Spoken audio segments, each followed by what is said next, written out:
لست للفردوس أهلا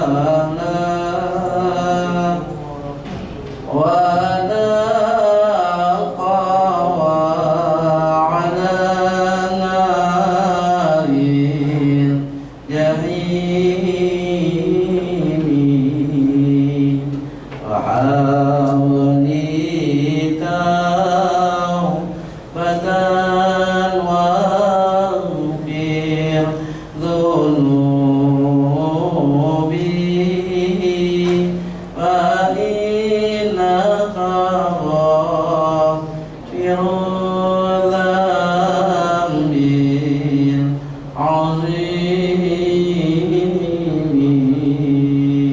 اللهم صل وسلم وبارك على إلى درجة المصطفى محمد صلى الله عليه وسلم. الفاتحة. أعوذ بالله من الشيطان الرجيم. بسم الله الرحمن الرحيم. الحمد لله رب العالمين الرحمن الرحيم مالك يوم الدين. إياك نعبد وإياك نستعين. اهدنا الصراط المستقيم صراط الذين أنعمت عليهم غير المغضوب عليهم ولا الضالين. آمين. بسم الله الرحمن الرحيم. قل أعوذ برب الناس ملك الناس إله الناس من شر الوسواس الخناس الذي يوسوس في صدور الناس من الجنة والناس. بسم الله الرحمن الرحيم. قل أعوذ برب الفلق من شر ما خلق ومن شر غاسق إذا وقب ومن شر النفاثات في العقد ومن شر حاسد إذا حسد. بسم الله الرحمن الرحيم. قل هو الله أحد الله الصمد لم يلد ولم يولد ولم يكن له كفوا أحد. بسم الله الرحمن الرحيم. رضيت بالله ربا وبالإسلام دينا وبمحمد نبيا ورسولا. ربي زدني علما وارزقني فهما واجعلني من الصالحين. آمين. Assalamualaikum warahmatullahi wabarakatuh. Alhamdulillahirabbil alamin wassalatu wassalamu ala asrofil anbiya'i wal mursalin wa ala alihi wa sahbihi rasulillahi ajma'in. Qala rabbi shrah li sadri wa yassir li amri wahlul 'uqdatam min lisani yafqahu qawli. Amma ba'd. Puji dan syukur kita berikan kepada Allah Subhanahu wa taala yang telah memberikan rahmat dan karunia-Nya kepada kita bersama. Salawat beriringan salam kalau-kalaunya kita berikan kepada junjungan umat sedunia, yakni Nabi besar kita Muhammad sallallahu alaihi wasallam. Bapak-bapak kaum muslimin rahimakumullah. Tema pengajian kita hari Senin ini yaitunya halangan rintangan kita di dalam beribadah. Memang di dalam kita beribadah ini ada halangannya. Enggak gampang loh kita untuk sholat zuhur berjamaah di sini itu berat loh masalahnya. Banyak loh rintangan kita ini cuma buat sembahyang zuhur berjamaah tuh. Bahasanya banyak tuh, bahasanya ada aja tuh. Ngapain sih sholat jamaah, ntar aja lah, gampang kok. Kalau kita mau ngaji ngapain sih, bahasanya mau ngaji dengerin pengajian, banyak rintangan tuh banyak. Pengen kita mau ibadah tuh selalu ada aja. Kadang-kadang kita juga bingung di rumah aja tuh, kalau kita mau jamaah maghrib tuh seandainya udah sampai di rumah, kita mau sampai di rumah tuh udah maghrib tuh ada, padahal waktu jam 5 anak kita tuh anteng aja, waktu lagi kita jam 5 tuh akur dia sama adik kakaknya mungkin di rumah. Giliran kita mau berangkat sembahyang maghrib udah hampir-hampir jam 6, ada yang dikerjain bikin kita tuh jadi gregetan, nggak sampai akhirnya kita sembahyang jemaah. Mau sedekah aja tuh ada jalan tangannya tuh. Daripada misalnya udah terniat sama seorang nih, niat kita 100.000, pengen sedekah, kasihan nih karena dia nggak punya duit, tungguin 10-15 menit kemudian. Ada aja tuh, jangan kasih 100, kebanyakan kasih aja 50. kita beribadah tuh. Udah sedikit, udah lewat setengah jam, apalagi udah 1 hari makin berkurang aja tuh. Nah itu bahasanya rintangan kita beribadah tuh banyak. Makanya tema saya ini nih bahasanya tuh ada 4 sebenarnya halangan rintangan kita nih, kenapa kita nih jadi agak sulit kita nih beribadah. Pertama, halangan kita untuk beribadah nih ya salah satunya yaitunya dunia. Dunia ini sering banget menghalangi kita beribadah.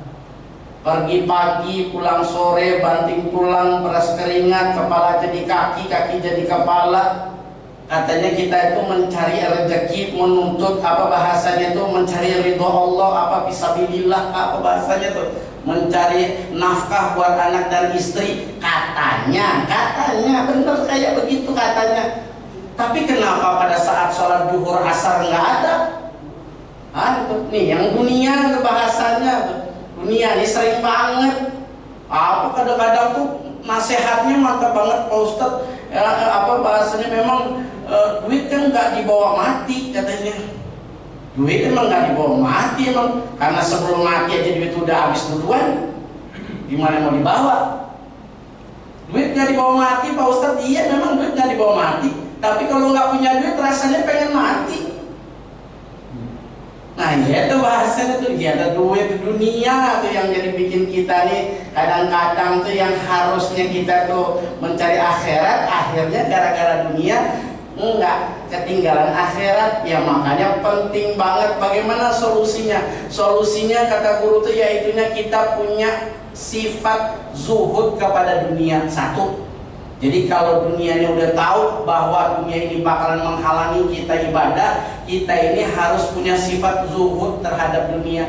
Arti kata zuhud tuh benci, tapi maksud guru tuh bukan benci itu arti kata kita nggak pakai dunia itu, enggak.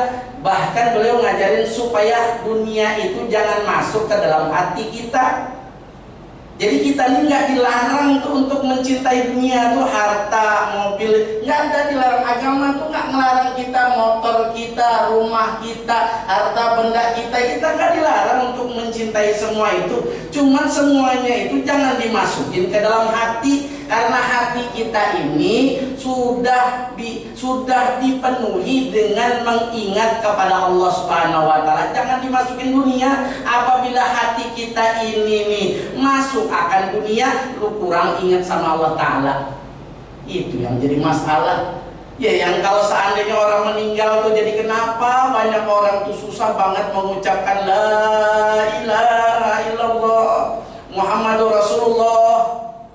Padahal di hadis nabinya siapa orang yang mangkana akhira kalamihi la ilaha illallah dakhalal jannah. Orang yang mengucapkan, gampang banget mengucapkan la ilaha illallah, tapi kenapa susah orang nyebut la ilaha illallah pada saat dia mau meninggal? Karena di hatinya tadi bukan Allah yang dicintainya tadi, yaitunya dunia tadi itu.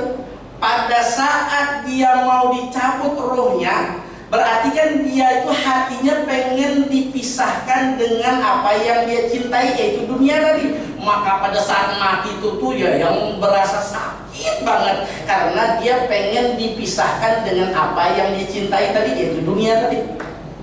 Yang jadi nggak bakalan bisa orang cinta dunia tuh bakalan ngucapin la ilaha illallah tuh nggak bakalan bisa. Caranya yaitunya kita punya harus sifat zuhud terhadap dunia, benci bahasanya. Maksudnya itu benci itu maksudnya itu jangan dimasukin dunia itu di dalam hati. Cukup dunia itu tuh di dalam kantong kita aja. Dimana nyari duit di kantong, di ATM situ nggak apa-apa. Tapi jangan dimasukin dunia itu ke dalam hati.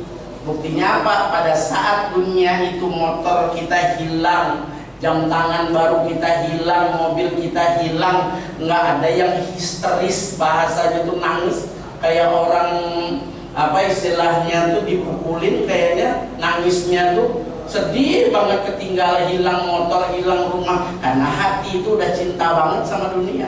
Satu, ingetin tuh satu. Pertama, dunia penghalang, yaitunya cara supaya kita ini nggak cinta kepada dunia harus punya sifat zuhud kepada dunia. Yang kedua, penghalang kita untuk beribadah nih, yaitunya salah satunya, yaitunya yang keduanya, yaitunya makhluk. Makhluk tuh ya termasuk teman kita, anak istri kita, itu yang sering banget nih bahasanya tuh menghalangi kita di dalam ibadah tuh teman nih. Mau puasa Ramadan kemarin tuh banyak banget yang ngalangin kita beribadah. Mau ngaji, ya Allah, udah deh nggak usah ngaji deh, mendingan kita ke kafe aja. Ngapain sih ikut pengajian, capek. Pengajian tuh ya isinya itu aja kok. Nakut-nakutin orang sama neraka, ngebujuk orang sama surga, isinya cuma dua. Ngapain ngaji? Ya yang temen nih, bahasanya temen, apa kata orang di TikTok tuh, temen kampret deh. Dia ini yang ngerjaannya, dia ngalangin kita beribadah aja tuh. Setiap kita mau beribadah dia menghalangi itu. Kita mau puasa, nggak usah puasa. Ngapain puasa sih? Mendingan kita kalau istilah orang Jakarta tuh itu yang buka puasa siang-siang tuh, apa namanya tuh, lupa saya. Istilah orang mokel, mokel, la ilaha illallah. Ngapain tuh dia tuh temen tuh, emang siapa yang ngerjaannya yang bikin kita jadi nggak puasa? Dia temen tuh jadinya tuh. Ya Allah, makanya jangan salah pilih temen kita. Teman kita tuh kalau bisa tuh dua aja karakteristiknya tuh. Yang satu orangnya itu pemurah, yang kedua karakteristiknya tidak pemarah, itu aja. Itu kalau ketemu teman yang kayak begitu, ambil, mau jadi bini kek, mau jadi rekan bisnis kek, mau jadi minantu kek, ambil. Kalau punya dua teman kayak begini nih, yang satu orangnya pemurah, yang kedua sifat karakteristiknya yaitunya tidak pemarah.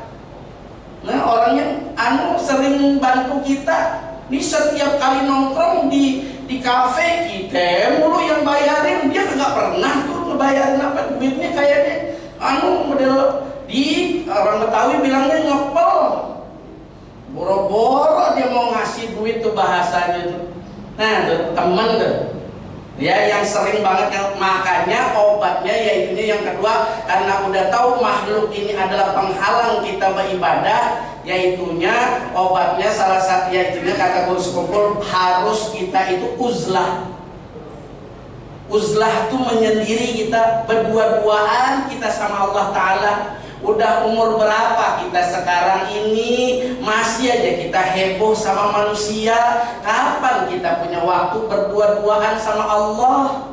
Udah lama nih kita ngobrol terus sama manusia. Setiap hari dari pagi sampai sore ngobrol dengan manusia. Kapan kita punya sifat berdua-duaan sama Allah Ta'ala?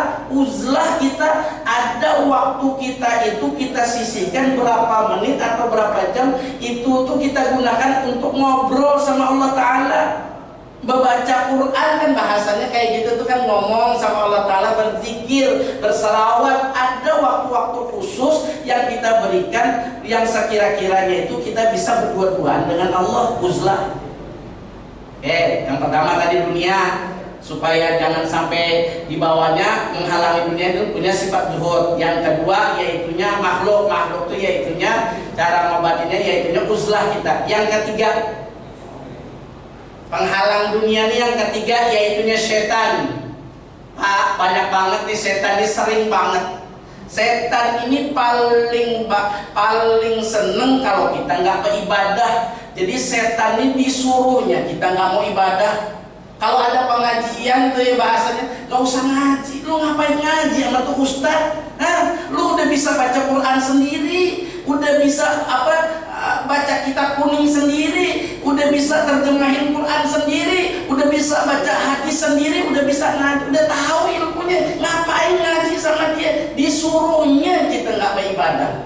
Hantu setan ahli banget dia supaya disuruhnya kita tuh dipakainya kita tuh karakteristik sama dia. Ana khairun minhu, aku lebih bagus daripada si orang itu, si ustadz itu. Ngapain kamu ngaji sama si ustadz itu? Ana khairun minhu, aku lebih bagus daripada dia. Apabila ada orang yang nggak mau ngaji cuman gara-gara ngomongnya aku lebih hebat daripada dia, keambil sifat setan. Iblis itu kayak gitu tuh sama Nabi Adam, kenapa nggak mau sujud? Iblis tuh nggak mau sujud sampai ke zaman Nabi Musa tuh loh. Sampai iblis tuh bertanya sama Nabi Musa, ya Nabi Allah, Nabi Musa, engkau ini kan gelarnya kalamullah, engkau ini kan bisa berbicara dengan Allah Ta'ala, kalamullah. Boleh nggak titip pesan saya sama Allah Ta'ala, seandainya saya tobat saya diterima nggak? Kata iblis nih, kira-kira kalau saya tobat saya diterima nggak ya Nabi Allah, Nabi Musa? Kata Nabi Musa, siap, saya tanyain sama Allah Ta'ala. Bertanyalah Nabi Musa, sampai disampaikan lagi sama iblis. Oke iblis, akur, sah katanya tuh, tobat kamu bisa diterima. Ada syarat satu. Kalau kamu mau tobat kamu diterima, tolong datengin kuburannya Nabi Adam, nanti di situ minta maaf. Apa jawaban iblis? Nabi Adam waktu semasa dia masih hidup aja saya nggak mau sujud, apalagi sudah mati suruh datang lagi ke situ, suruh tunduk ke dia, bodoh, nggak bakalan mau. Sampai itu iblis tuh nggak bakalan mau sujud ke Nabi Adam ya sampai sekarang tuh. Nah tuh iblis tuh, jadi ana khairun minhu, aku lebih bagus daripada si orang tadi bahasanya tuh. Nah yang satu disuruhnya kita tuh sama iblis tuh nggak beribadah. Tapi ternyata orang ini dapat petunjuk dari Allah Ta'ala. Apa kata orang tadi? Setan, aku ini bakalan meninggalkan dunia, lalu aku ini bakalan ke akhirat, bakalan menuju kepada Allah Ta'ala. Sedangkan di akhirat ini aku perlu amal ibadah yang banyak. Bagaimana saya ini mengumpulkan amal ibadah yang banyak sedangkan saya tidak beribadah di dunia ini? Jadi saya kalau bisa tetap ngaji, saya tetap sembahyang berjamaah, saya tetap dengerin apa istilahnya pengajian, gak bakalan saya berhenti dengerin pengajian, tetap dia jalan. Kata setan, oke, berarti dia lolos nih. Level pertama kayaknya lolos nih orang, saya naikin level kedua. Kata si setan tadi, bilang sama orang tadi, kalau kamu masih tetap mau datang ke pengajian juga, nih hari Senin nih kamu tetap aja mau datang ke pengajian, nanti aja kalau datangnya itu tolong nanti belakangan. Kalau sembahyang ibaratnya itu sembahyang Jumat, dan Jumat di sini tuh nanti aja datangnya itu pas khutbah kedua aja, jangan khutbah pertama. Kan khutbahnya panjang tuh, nanti aja di belakangin aja datangnya, jangan buru-buru. Disuruhnya dilambat-lambatin sama iblis supaya kita nih ibadahnya entar bahasanya tuh kalau kita. Nah ya tuh. Lalu orang yang mendapat petunjuk daripada Allah Subhanahu wa Ta'ala, dia akan bilang kepada si setan tadi, setan, aku ini kalau seandainya aku tidak mengerjakan ibadah aku yang sekarang, banyak nanti ibadahku yang terbengkalai. Maka aku harus tepat waktu, aku sembahyang Jumat harus tepat waktu, aku sembahyang duhur harus tepat waktu, aku mau pengajian harus tepat waktu. Dan tolong diingat, Nabi Muhammad SAW, beliau seorang nabi, seorang rasul. Walaupun beliau itu sejak diangkat menjadi rasul itu tidak pernah sholat isya-nya itu di belakang, nggak pernah. Sholatnya itu nggak pernah jam 9. Kalau mentang-mentang beliau itu seorang nabi, seorang rasul, isya ini sholatnya panjang, masih bisa kita kerjain jam 9. Enggak, Nabi Muhammad selalu sholat isya tepat waktu. Nggak pernah Nabi Muhammad tuh mentang-mentang jadi rasul tuh sholat isya panjang, ntar aja lah senang isya jam 9, jam 10, atau nanti pukul 3 pas mau subuh. Nggak, Nabi Muhammad selalu sholat isya di tepat waktu. Untuk kehebatannya tuh. Level kedua udah dinaikin lagi. Kata si iblis, ternyata si manusia tadi ini masih mau ibadah, udah gitu datang tepat waktu lagi. Yang ketiga digodain ke level ketiga. Kata si setan tadi bilang ke manusia, oke, kalau kamu mau tepat waktu juga datangnya di pengajian, tolong kalau sembahyangnya itu nanti tolong cepet-cepet, jangan lama-lama, itu banyak tamu yang nungguin. Tuh banyak tuh kerjaan kamu nanti, jangan lama-lama. Yang sembahyang tuh ya kata di dalam kitab tuh ada sembahyang yang dalam hadis tuh yang seperti ayam mematuk beras katanya tuh. Nah, saking kencengnya sembahyang tuh disuruhnya sama setan sembahyang kita disuruh buru-buru karena jangan lama-lama banyak lagi urusan lain yang mesti kita kerjain. Nah, disuruhnya kita sembahyang tuh buru-buru. Ya yang sembahyang orang kilat khusus tuh sembahyangnya 1 menit assalamualaikum selesai. Nih itu kerjaan setan tuh godaannya tuh.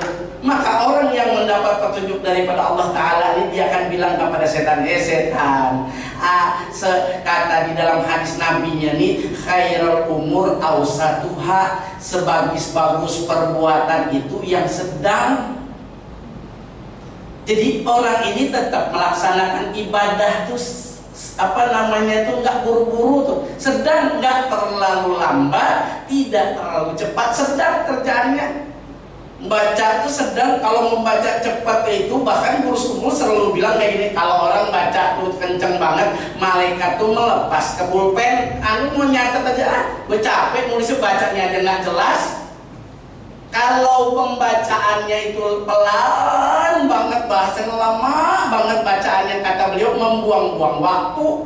Jadi benar hadis Nabi itu sebagus-bagus pekerjaannya itunya yang sedang. Nah itu yang disuruhnya sama Rasulullah tuh bahasanya di beliau tuh.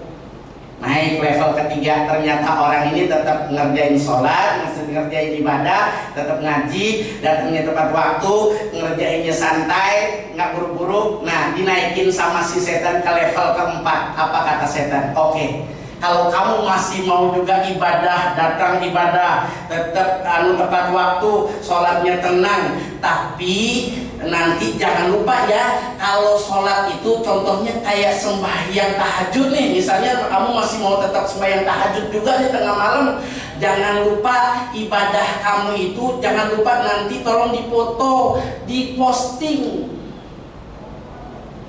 Kalau lagi tahajud tuh tolong diposting, ditaruh di status WA. Jangan lupa ditaruh di Instagram. Jangan lupa taruh di TikTok. Jangan lupa taruh di Facebook. Biar jamaah kamu, semua orang kamu tahu bahwa kamu lagi sembahyang tahajud. Nah yang disuruhnya kita itu riya di setan, supaya orang tahu kita ini lagi ibadah, foto. Jangan lupa nggak dipoto, lagi sembahyang tahajud nih. Nah iya tak, biar satu grup tahu, dari grup SD, SMP, SMA semuanya masukin situ, biar orang tahu bahwa kita ini lagi sembahyang tahajud. Tulis komen di situ, salam tahajud. Nah iya jam 2 malam. Untuk setan kerjaannya tuh supaya kita ini riya dia beliau.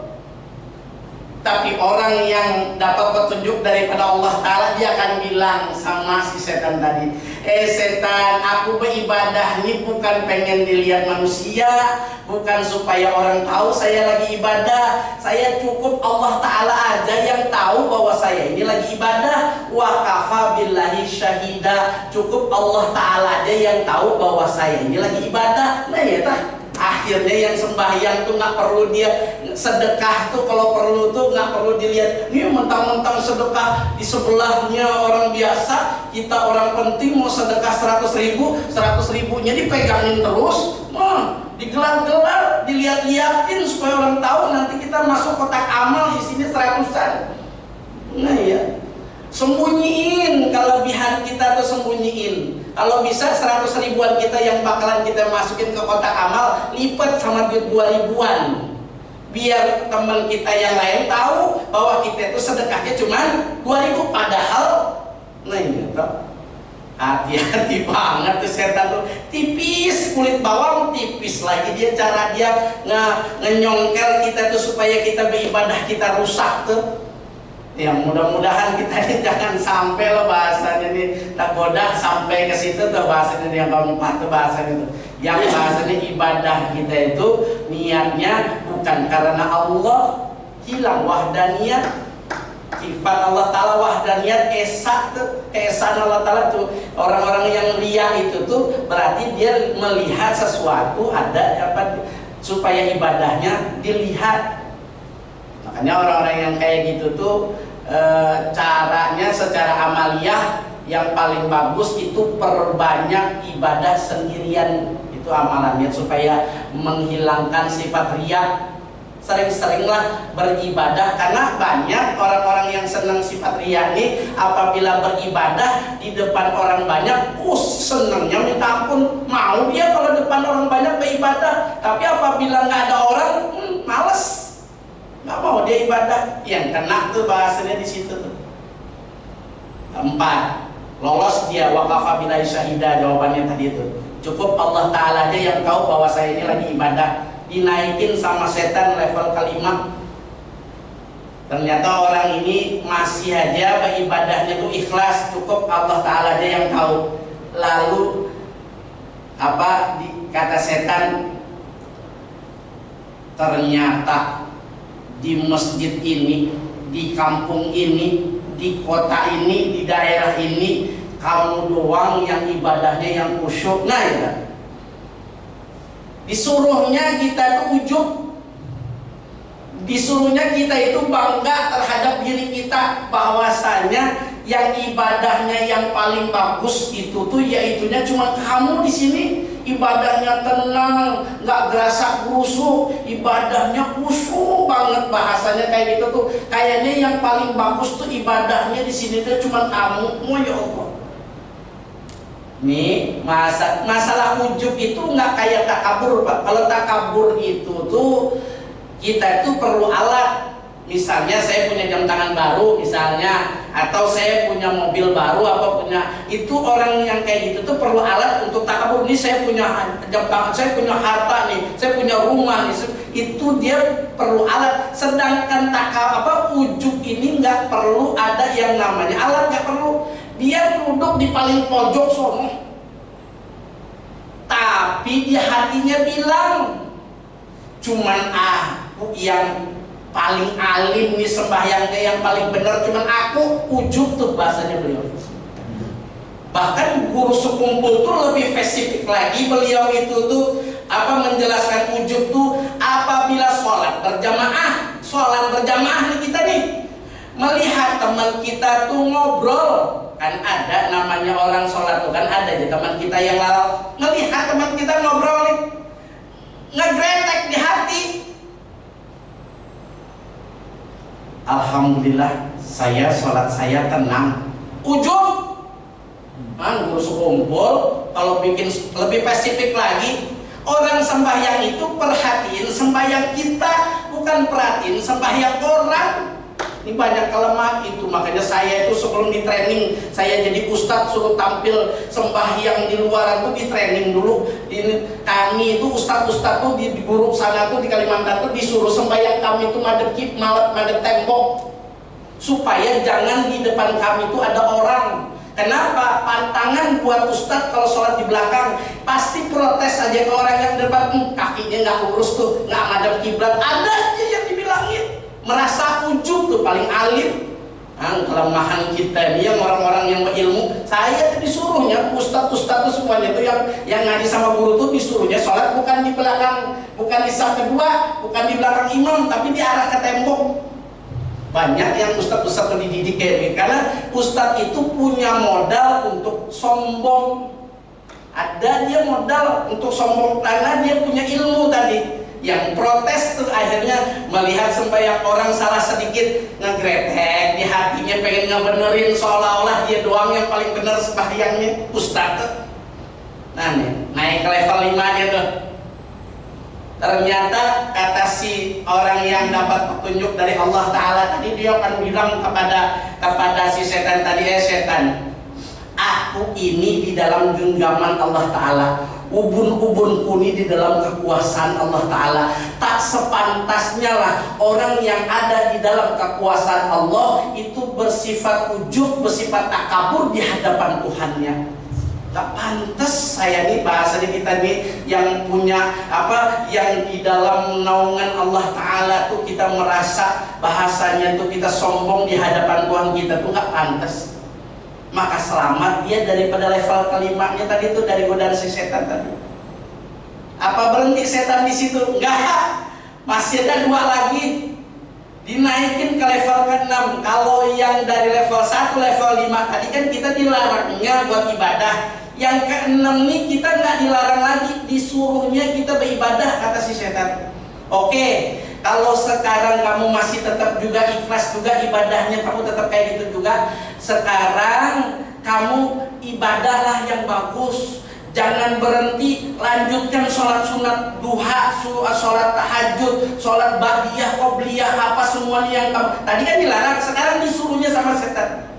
Kenapa kamu jadi disuruh ngaji, jangan berhenti sama ustadz, pokoknya ngaji terus sampai alim, supaya kamu itu nanti lama-lama kamu jadi ustadz, nanti orang pada cium tangan kamu bolak-balik, nanti kamu bisa jalan di atas air, nanti kamu bisa terbang, nanti kamu bisa ngilang, nanti kamu bisa ngobatin orang. Beliau setan nih kerjanya. Jadi disuruhnya kita beribadah itu supaya sakti. Banyak banget orang ketipu di sini.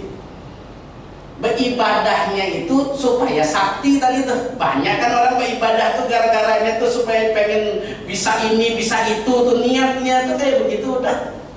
Pengen sakti dia beribadah. Yang tuh akhirnya si orang yang mendapat petunjuk daripada Allah Ta'ala tadi, dia akan bilang kepada si setan tadi, setan, aku beribadah ini bukan pengen orang supaya cium tangan bolak-balik sama saya, bukan saya itu supaya saya bisa jalan di atas air, bukan saya supaya orang saya itu bisa jalan itu bisa ngilang, bisa terbang atau bisa ngobatin orang, bukan. Saya ini beribadah benar-benar ikhlas karena Allah Subhanahu wa Ta'ala, nggak ada tujuan yang lain. Tujuan saya itu benar untuk mencari ridho Allah.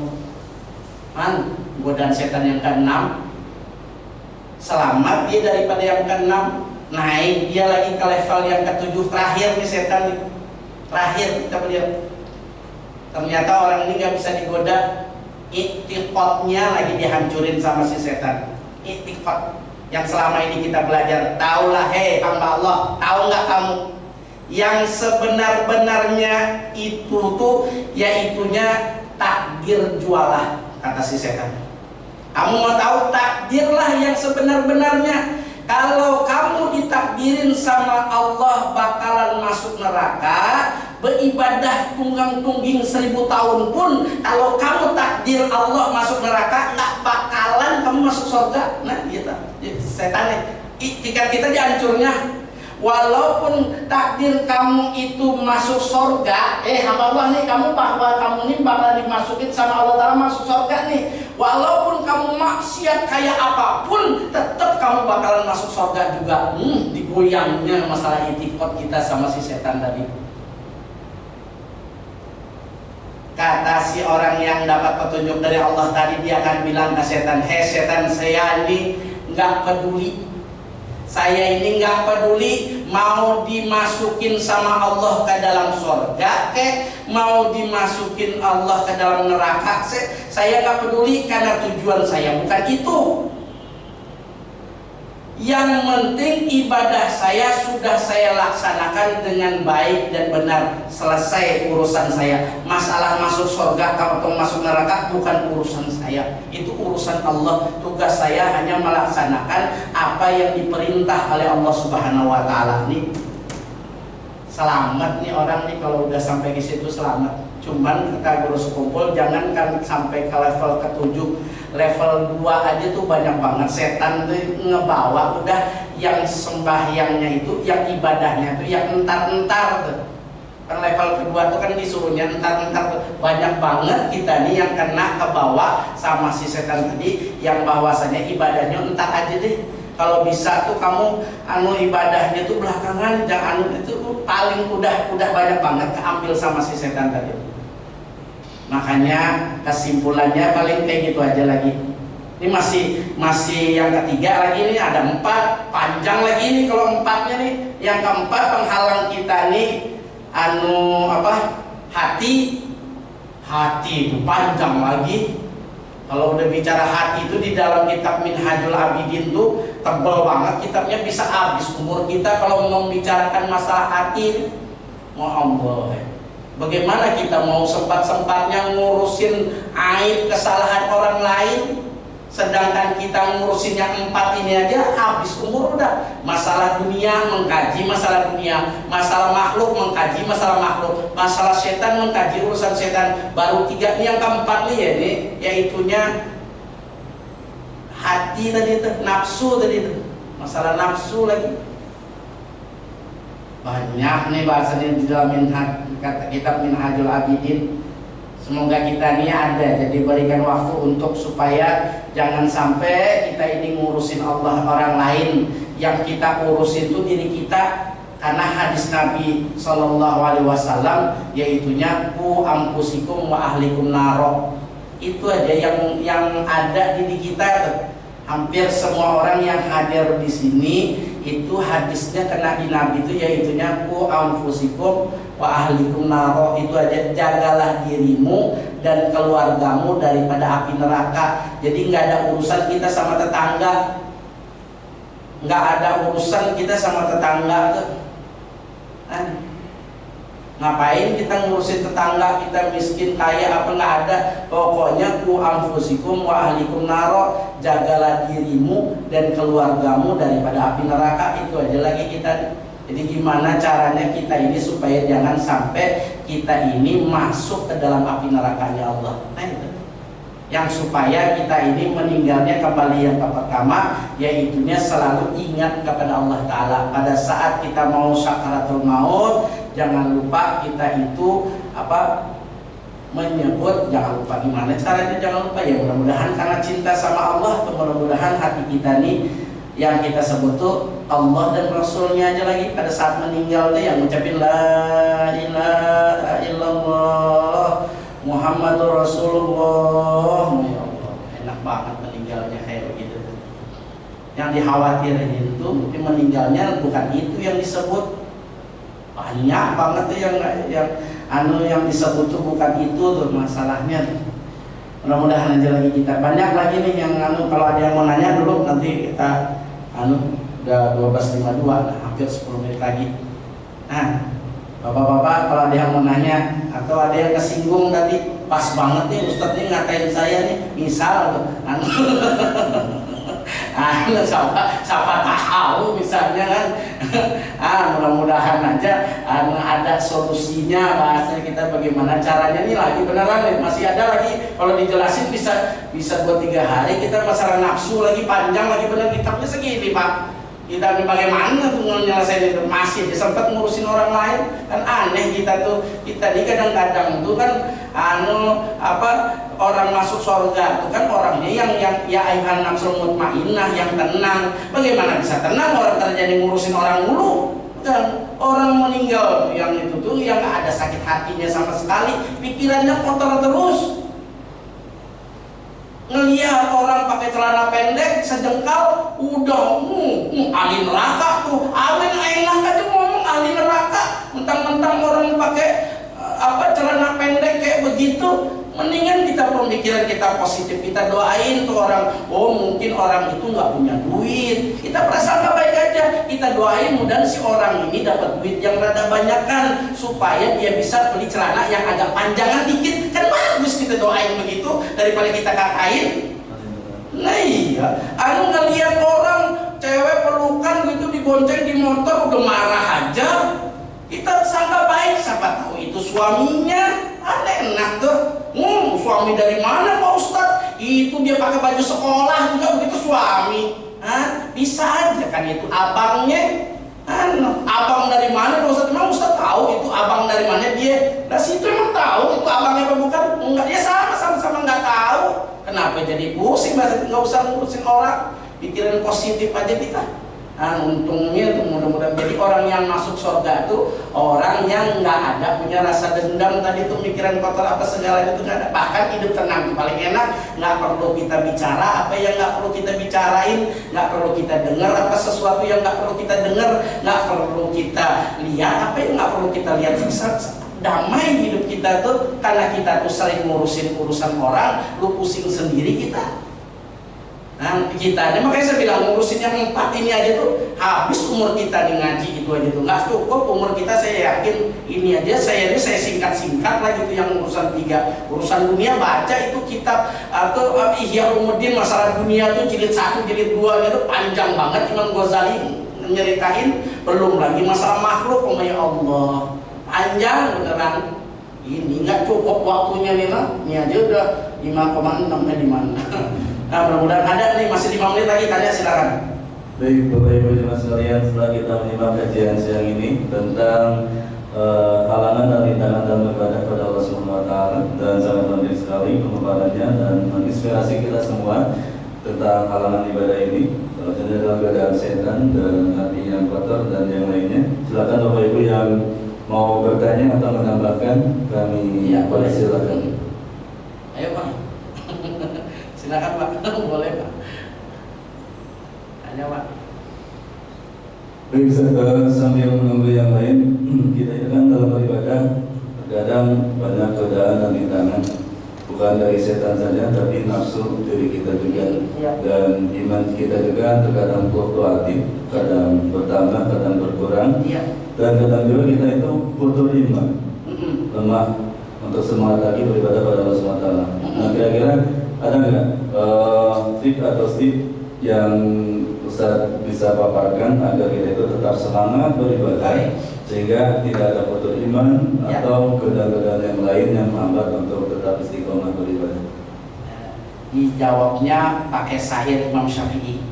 Kata syair Imam Syafi'inya gini, uhibbus sholihin, aku ini cinta kepada orang-orang soleh. Cinta itu maksudnya tuh tidak marah, senang bahasanya itu dengan orang soleh. Walastu minhum, padahal aku ini enggak juga jadi orang soleh nih. Aku ini bukan orang soleh, tapi aku cinta kepada orang soleh. Ya. Waan analu, dan semoga aku ini bisa juga dengan karena cintanya kepada orang soleh, aku ini bisa dapat syafaat, mengharapkan syafaat daripada orang-orang soleh tadi. Dan aku benci kepada kemungkaran, orang-orang yang selalu berbuat maksiat nih, ya. Padahal aku sendiri di dalam syairnya tadi itu minhum juga sawaan, katanya tuh sama aja bahasanya, perbuatan saya ini seperti mereka juga yang pada saat mereka itu berbuat maksiat. Saya ini sama, saya ini juga sama melaksanakan berbuat maksiat juga, kata beliau ini. Tapi inilah syair yang menyatakan bahwasanya kita ini bagusnya jadi orang yang awamul awam untuk kayak begitu. Walaupun kita ini tidak bisa melaksanakan ibadah seperti ibadahnya orang soleh, minimal kita cinta kepada orang-orang soleh. Itu aja lagi iman kita yang awam nih. Mudah-mudahan mau kita ini mengaku bahwa iman kita ini imannya yang orang awam tadi. Sehingga kalau iman kita yang awam mengaku kita iman kita yang awam tadi, mau kita mendengarkan orang-orang daripada orang-orang yang soleh. Mudah-mudahan kita ini bisa dekat dengan orang yang soleh. Paling enak itu kata guru tuh jadi hamba aja supaya naik iman kita. Karena kenapa guru saya, Abah Guru Sekumpul itu menyuruh kita menjadi seorang hamba? Itu dalilnya dari Rasulullah. Rasulullah itu pada saat dikasih jabatan, beliau mengadu kepada guru beliau, yaitunya malaikat Jibril. Guru, bahasa kitanya nih, saya diangkat sama Allah Ta'ala menjadi Rasul. Bagaimana bahasanya? Sedangkan pangkat Rasul ini tinggi nih, bukan main nih bahasanya tuh. Tapi Nabi Muhammad tetap beliau itu mau menjadi hamba. Sifat kehambaan beliau tuh, saya maunya jadi hamba aja ya Allah. Sehingga pada saat beliau dikasih gelar yang lain-lain, nabi-nabi yang lain tuh sudah dapat gelar Nabi Adam, khalifatullah, Nabi Musa kalamullah, Nabi Isa ruhullah, Nabi Ibrahim khalilullah. Banyak nabi-nabi yang lain itu dapat gelar. Sedangkan Nabi Muhammad ini pengen gelarnya Abdullah aja. Saya maunya Abdullah aja ya Allah. Nah, sifat kehambaan itu. Karena sifat kehambaan ini tadilah kata Gus Kumpul nih, karena orang ini mau merendahkan dirinya serendah-rendahnya, maunya jadi hamba. Hamba itu kan kalau bahasa di kitab itu kan budak, paling maunya hamba Allah itu paling jabatan paling rendah. Bahasa kita itu rakyat, bahasa kitanya tuh. Nah, maka Allah angkat derajatnya Rasulullah dan Allah telah angkat gelarnya Nabi itu menjadi Habibullah, itu gelar Nabi sekarang. Makanya sampai sekarang ya Habibullah dia beliau. Orang kalau ziarah ke makam beliau tuh diangkat sama Allah Ta'ala karena Nabi Muhammad itu mau merendahkan dirinya serendah-rendahnya, maunya itu menjadi hamba Allah. Itu yang kita contoh supaya iman kita naik. Tapi kalau selama itu kita potongannya itu kita nggak ustaz tapi maunya potongan kayak ustaz, baju digamis-gamisin, pakai sorban, ngomong kayak digaya-gayain ustaz, ngaji juga dibagus-bagus. Berat Pak, berat karena kita ini bukan ustaz maksudnya tuh. Karena dalil kita cuma satu, ku amfusikum wa ahlikum nar, cuma itu doang. Jangan jadi ustaz bahasanya, kecuali guru kita nyuruh kita jadi ustaz tadi itu. Ya perintah Allah jadi rasul, baru Nabi Muhammad jadi rasul. Tapi kalau nggak ada dalilnya cuma satu, kita ini ku amfusikum wa ahlikum nar, itu aja. Selesai urusan. Jadi tolong rendahkan kita di hadapan Allah Ta'ala. Di hadapan Allah Ta'ala ya, bukan di hadapan masyarakat ya. Kalau di hadapan masyarakat, merendahkan diri di depan masyarakat itu artinya itu takabur. Jangan merendahkan diri kita. Kadang-kadang di depan orang banyak tuh saya ini nggak bisa apa-apa. Itu hakikatnya mengangkat dirinya. Itu bahasanya tuh. Jadi mudah-mudahan kita ini di hadapan Allah Ta'ala aja yang merendah. Selain daripada Allah Ta'ala jangan Allah dan Rasulnya itu jangan merendah. Itu tujuannya dari Guru Sekolah, mau naik iman kita, turunin jabatan kita di hadapan Allah Ta'ala. Mau jenderal kayak mau apa kayak, pokoknya datang belakang salat Jumat. Itu hebatnya Islam. Biar tukang sapu PPSU datang duluan depan. Itu kelebihannya. Mudah-mudahan kita kayak itu aja Ustaz ya. Mudah-mudahan itu aja tuh. Ilmu ini cuma satu, jadilah hamba Allah, itu aja tuh ilmu jawabannya. Jadilah hamba Allah. Jangan hamba uang. Hamba uang maksudnya Guru Kumpul bilang hamba uang, hamba dunia kata beliau. Kita ini iya karena budu wa iya karena stain, bukan iya karena budu wa partai nastain ya beliau. Diminta tolongnya ke partai. Wah, macam beliau sebutnya tuh. Jadi istilahnya pokoknya iya karena budu wa iya karena stain, itu dalilnya. Amin, mudah-mudahan Ustaz ya. Baik, kalau nggak ada karena waktu juga yang menjadi kajian kita, mohon Ustaz untuk memimpin doa, mudah-mudahan kita semua dalam dan sehat walafiat dan mendapatkan ilmu yang bermanfaat. Allahumma hdina fiman hadait wa afina fiman afait wa tawallana fiman tawallait wa barik lana fima a'tait wa qina bi rahmatika syarra ma qadait. Amin amin ya rabbal alamin. Saya minta maaf, minta ridho, minta halal. Wallahu muwaffiq ila aqwamit thoriq. Assalamualaikum warahmatullahi wabarakatuh. Waalaikumsalam warahmatullahi wabarakatuh. Alhamdulillah, mudah-mudahan bisa menginspirasi imam kita, dan kita akhiri dengan qiraatul majlis. Subhanallahumma wa bihamdika asyhadu an la ilaha illa anta astaghfiruka wa atubu ilaik. Wassalamualaikum warahmatullahi wabarakatuh. Waalaikumsalam warahmatullahi wabarakatuh.